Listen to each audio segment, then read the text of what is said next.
Chapter 11.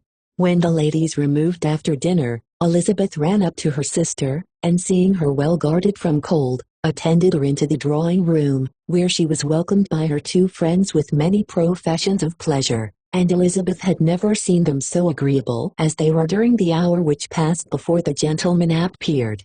Their powers of conversation were considerable. They could describe an entertainment with accuracy, relate an anecdote with humour, and laugh at their acquaintance with spirit. But when the gentleman entered, Jane was no longer the first object. Miss Bingley's eyes were instantly turned toward Darcy, and she had something to say to him before he had advanced many steps. He addressed himself to Miss Bennet, with a polite congratulation. Mr. Hurst also made her a slight bow, and said he was very glad, but diffuseness and warmth remained for Bingley's salutation. He was full of joy and attention. The first half-hour was spent in piling up the fire, lest she should suffer from the change of room, and she removed at his desire to the other side of the fireplace, that she might be further from the door. He then sat down by her, and talked scarcely to anyone else. Elizabeth, at work in the opposite corner, saw it all with great delight. When tea was over, Mr. Hurst reminded his sister-in-law of the card-table, but in vain. She had obtained private intelligence that Mr. Darcy did not wish for cards, and Mr. Hurst soon found even his open petition rejected. She assured him that no one intended to play, and the silence of the whole party on the subject seemed to justify her.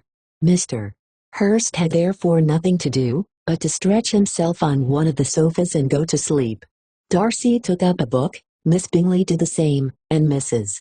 Hurst, principally occupied in playing with her bracelets and rings, joined now and then in her brother's conversation with Miss Bennet. Miss Bingley's attention was quite as much engaged in watching Mr. Darcy's progress through his book, as in reading her own, and she was perpetually either making some inquiry, or looking at his page. She could not win him, however, to any conversation. He merely answered her question, and read on. At length, quite exhausted by the attempt to be amused with her own book, which she had only chosen because it was the second volume of his, she gave a great yawn and said, "How pleasant it is to spend an evening in this way. I declare after all there is no enjoyment like reading. How much sooner one tires of anything than of a book. When I have a house of my own, I shall be miserable if I have not an excellent library." No one made any reply. She then yawned again, threw aside her book, and cast her eyes round the room in quest for some amusement, when hearing her brother mentioning a ball to Miss Bennet, she turned suddenly towards him and said, "By the by, Charles, are you really serious in meditating a dance at Netherfield? I would advise you, before you determine on it, to consult the wishes of the present party. I am much mistaken if there are not some among us to whom a ball would be rather a punishment than a pleasure." "If you mean Darcy," cried her brother, "he may go to bed, if he chooses, before it begins, but as for the ball, it is quite a settled thing, and as soon as Nichols has made white soup enough, I shall send round my cards." "I should like balls infinitely better," she replied, "if they were carried on in a different manner, but there is something insufferably tedious in the usual process of such a meeting. It would surely be much more rational if conversation instead of dancing were made the order of the day." "Much more rational, my dear Caroline, I dare say, but it would not be near so much like a ball." Miss Bingley made no answer, and soon afterward she got up and walked about the room. Her figure was elegant, and she walked well, but Darcy, at whom it was all aimed, was still inflexibly studious. In the desperation of her feelings, she resolved on one effort more, and, turning to Elizabeth, said, "Miss Eliza Bennet, let me persuade you to follow my example, and take a turn about the room. I assure you it is very refreshing after sitting so long in one attitude." Elizabeth was surprised, but agreed to it immediately. Miss Bingley succeeded no less in the real object of her civility. Mr. Darcy looked up. He was as much awake to the novelty of attention in that quarter as Elizabeth herself could be, and unconsciously closed his book. He was directly invited to join their party, but he declined it, observing that he could imagine but two motives for their choosing to walk up and down the room together, with either of which motives his joining them would interfere. What could he mean? She was dying to know what could be his meaning, and asked Elizabeth whether she could at all understand him. "Not at all," was her answer, "but depend upon it, he means to be severe on us, and our surest way of disappointing him will be to ask nothing about it." Miss Bingley, however, was incapable of disappointing Mr. Darcy in anything, and persevered therefore in requiring an explanation of his two motives. "I have not the smallest objection to explaining them," said he, as soon as she allowed him to speak. "You either choose this method of passing the evening because you are in each other's confidence, and have secret affairs to discuss, or because you are conscious that your figures appear to the greatest advantage in walking. If the first, I would be completely in your way, and if the second, I can admire you much better as I sit by the fire." "Oh, shocking!" cried Miss Bingley. "I never heard anything so abominable. How shall we punish him for such a speech?" "Nothing so easy, if you have but the inclination," said Elizabeth. "We can all plague and punish one another. Tease him, laugh at him. Intimate as you are, you must know how it is to be done. But upon my honor, I do not. I do assure you that my intimacy has not yet taught me that. Tease calmness of manner and presence of mind. No, no, feel he may defy us there.